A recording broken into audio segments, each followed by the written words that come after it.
तर बुलढाण्यातून शिवसेनेकडून प्रतापराव जाधव यांना उमेदवारी जाहीर झाली। चौथ्यांदा विजयासाठी तयार असं प्रतापराव जाधव म्हणाले। मुख्यमंत्र्यांनी विश्वास दाखवला त्याबद्दल आभार असंही प्रतापराव जाधवांनी म्हटलंय।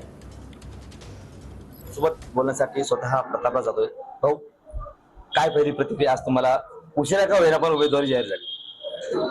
बघा, सर्वप्रथम मी शिवसेनेचे मुख्य नेते एकनाथराव शिंदे साहेब, महायुतीचे नेते आमचे देवेंद्रजी फडणवीस साहेब, अजितदादा पवार आणि सर्व वरिष्ठ नेत्यांना आणि घटक पक्षाच्या नेत्यांना मी मनापासून खूप खूप धन्यवाद देतो की त्यांनी परत चौथ्यांदा बुलढाणा लोकसभा मतदारसंघाची उमेदवारी मला दिली, माझ्यावर विश्वास ठेवला, त्याबद्दल पुनश्च मी त्यांना या ठिकाणी धन्यवाद देतो।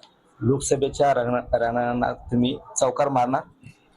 100%, कारण बुलढाणा लोकसभा मतदारसंघ हा सुरुवातीपासून शिवसेना, भाजप आणि या महायुतीचा बालेकिल्ला राहिलेला आहे। समोर रविकांत तुपरे शेतकरी नेते आहेत, महाविकास आघाडीचे नरेंद्र खेडेकर आहेत, वंचितचे एक उमेदवार आहेत। कशी फाईट असणार आहे, कोणासोबत असणार आहे तुमची?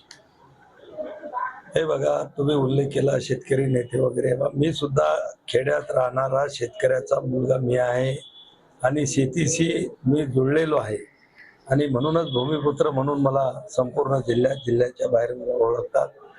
सध्या तरी अजून चित्र स्पष्ट नाही, अजून अनेक राजकीय पक्षाचे उमेदवारी जाहीर होणं बाकी आहेत।